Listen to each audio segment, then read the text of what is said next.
Vous connaissez sûrement l'allégorie de la caverne. Depuis toujours, des humains s'enchaînaient dans une caverne, ne voyant que les ombres projetées par un feu derrière eux. Pour eux, ces ombres sont l'unique réalité.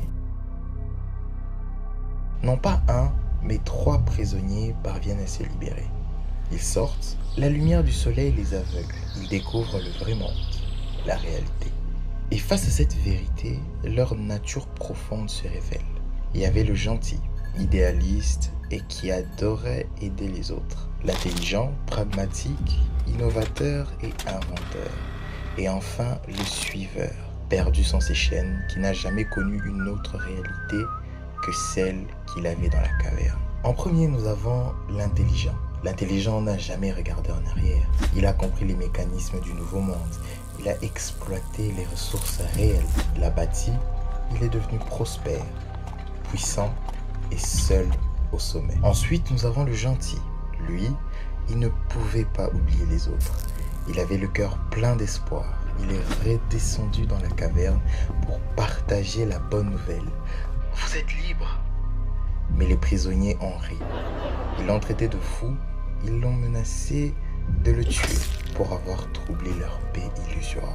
Il a dû fuir, brisé par ceux qu'il voulait sauver. Le suiveur, alors, a échoué dehors. Trop faible pour prospérer comme l'intelligent, il est retourné près de la caverne, affamé. Et là, il comprit. Il ne pouvait pas maîtriser la réalité, mais il pouvait maîtriser l'illusion. Le suiveur n'est pas descendu pour les libérer, non.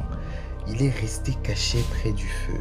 Il a projeté des ombres terrifiantes, des monstres, des dieux en colère. Et il a murmuré que la soumission seule et des offrandes apaiseraient ces divinités. La caverne a obéi, terrifié. Le suiveur est devenu riche grâce à leur crédulité.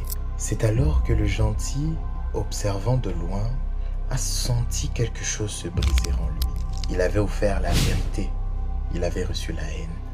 Le suiveur offrait le mensonge et il recevait la richesse. Pourquoi être le martyr d'ingrat? Le gentil est retourné dans la caverne, non plus comme un sauveur, mais comme un partenaire du suiveur. Et parce que sa blessure était profonde, il est devenu le plus cruel des deux. Dans cette hypothèse, j'aimerais qu'on se rappelle de quelque chose. L'intelligent n'a pas pu voir le potentiel comme le suiveur l'a fait. Le suiveur n'est pas resté le suiveur et le bon n'est pas resté bon. Et par cela, j'aimerais qu'on puisse se rappeler et se souvenir d'une chose essentielle.